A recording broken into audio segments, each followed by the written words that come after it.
لا إله إلا الله.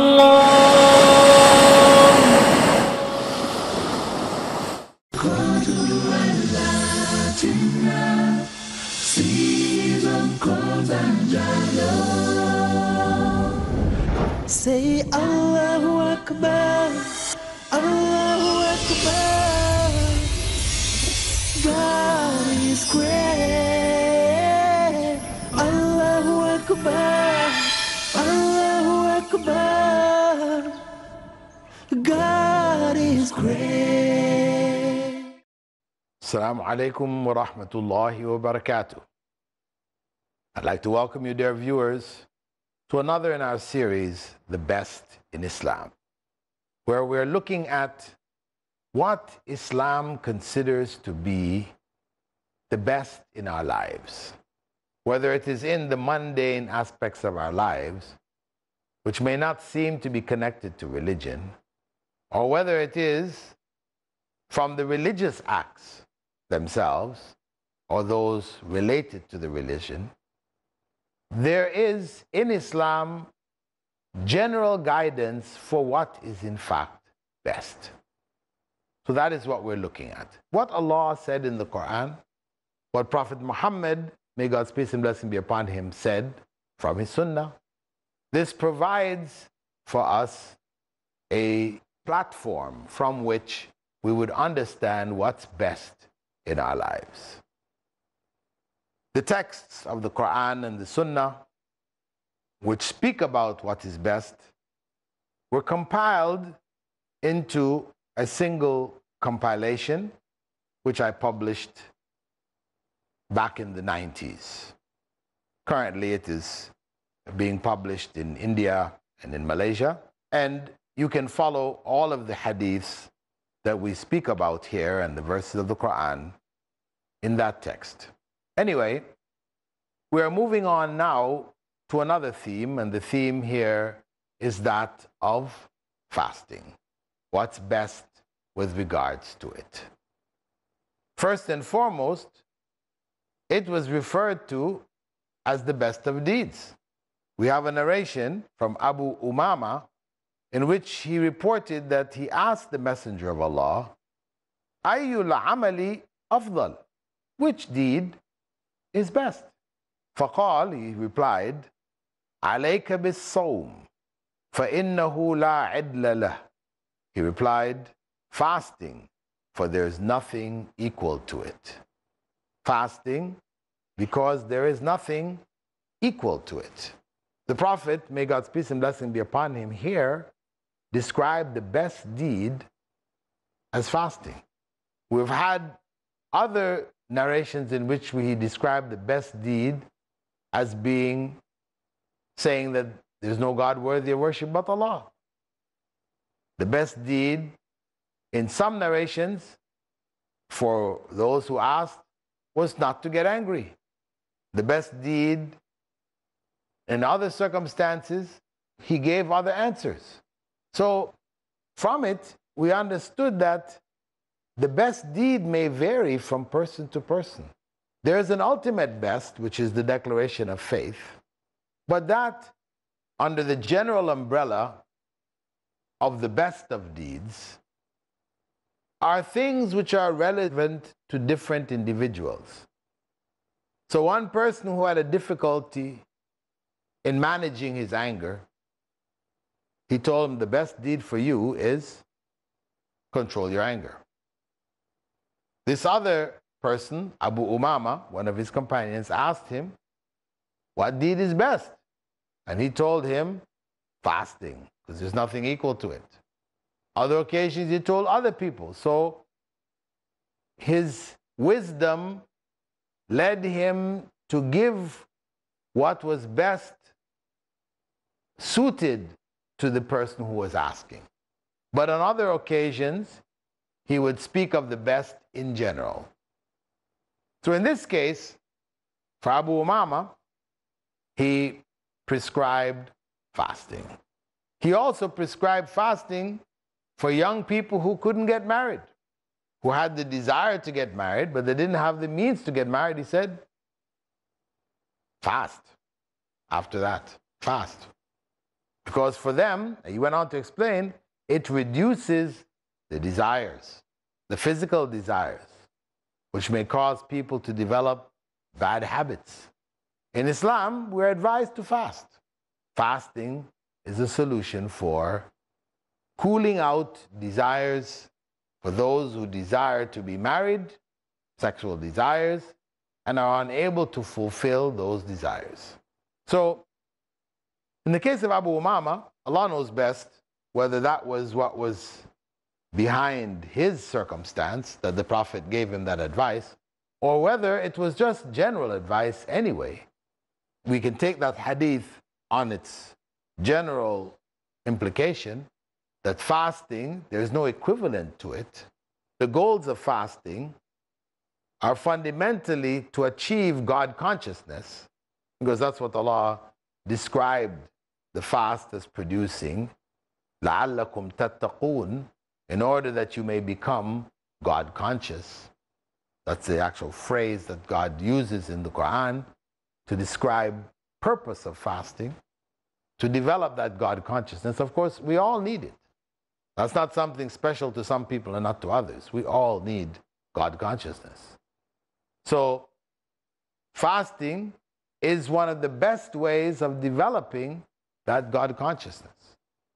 Because who knows that you fast? Who knows that you're fasting? You may appear like everybody else to be fasting during the month of Ramadan. You're not eating and drinking publicly. But when nobody's around, you could be eating and drinking. Even in the workplace, you could step into the bathroom, you have your Snickers bar in your pocket and take a bite and come back out. You look like everybody else, fasting, but you're not. So this is something between you and God. What stops you from doing that, biting your Snickers bar, what stops you is that this was a command from God. God knows what you're doing. You can hide from the people going in the bathroom, but you can't hide from God. So that awareness of God, which causes you to fulfill the requirements of the fast, that is what we want to heighten and to develop during fasting. Because the more that we can be conscious of God, the better people we become. Ultimately, this is where the best lies. Taqwa. Inna akramakum indallahi atqakum. Indeed, the most noble of all human beings in the sight of Allah is the one most conscious of God. Not the one with the most money, from the highest caste, from the most powerful family, or the other areas that people tend to think that power lies, fame. What is most important to God, what God judges or uses as the basis of judging who is in fact the best of people, is consciousness of God. So fasting heightens that consciousness. And that's why there's nothing equivalent to it, nothing else equal to it. In other narrations, the Prophet, may God's peace and blessing be upon him, has said that Allah said, all other deeds are done for ourselves. Human beings do them for themselves. They take direct benefit from it. Whereas in the case of fasting, it is done purely for Allah. Allah said, and I would personally reward for it. Special. He gives the special reward. That special reward is expressed in the gate in paradise, Rayyan, a gate in paradise specially for those who fast. Allah has set it aside specifically for those who fast. So fasting has a very important role to play in human life, so much so that all of the prophets fasted. Allah prescribed fasting for all of the nations before. That's why in the Quran, when Allah talks about the fast of Ramadan, He speaks about the people who came before doing similar things. Different time in the year, the month is named by a different name, but basically it's the same principle. That this was prescribed for human beings because human beings need to develop a consciousness of Allah, a heightened consciousness of Allah.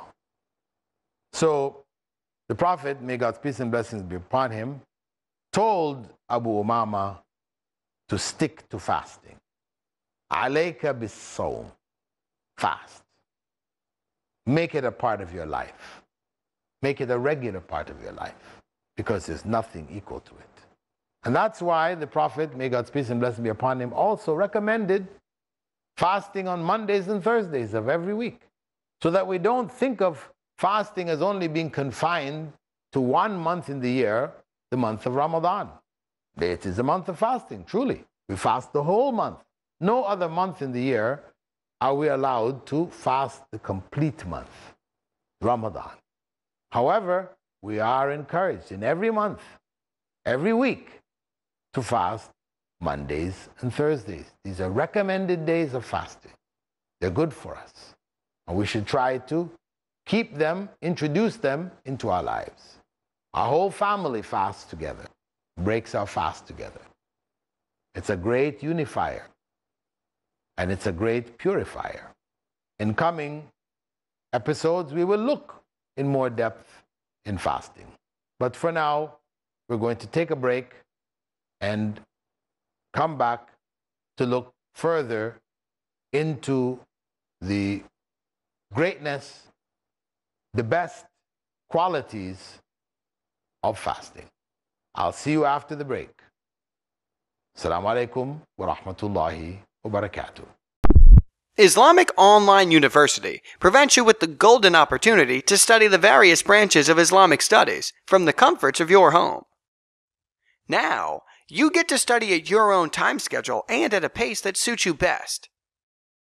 IOU is the brainchild of Dr. Bilal Philips, who envisioned an institution that would offer undergraduate and postgraduate courses online and completely tuition-free.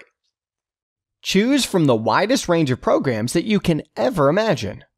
Bachelor's in Islamic Studies, Intensive Arabic Program, Global Quran Memorization Program, Bridge to Master's in Islamic Studies, Bachelor's, Certificate, and Diploma in Psychology, Education, Islamic Finance, Business Administration, and Information Technology, and the Crown, Master's in Islamic Studies. Our syllabus is based on the bachelor's degree program of Madinah University, Durman Islamic University, Al-Azhar University, and other reputable Islamic institutions. Your journey to acquire Islamic knowledge is just a click away. IOU is globally accredited. No traveling required. Save time and money. Study according to your own schedule. Assignments, tests, and exams conducted online to help you ace each course. Audit stream for those who have no time for exams.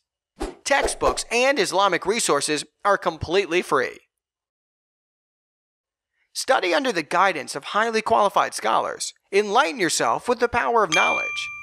Get access to live sessions, lectures, audios, and much more. Customize your own study plan and pick anywhere between 2 to 9 courses per semester. If you are looking for something even more flexible, do not despair. We have got you covered. IOU offers a completely free online diploma consisting of more than 35 courses. Say goodbye to time constraints. Join the world's first tuition-free Islamic university with a massively diverse student body from around the world. Islamic Online University, changing the nation through education. Register now and get started. Visit www.iou.edu.gm for more details.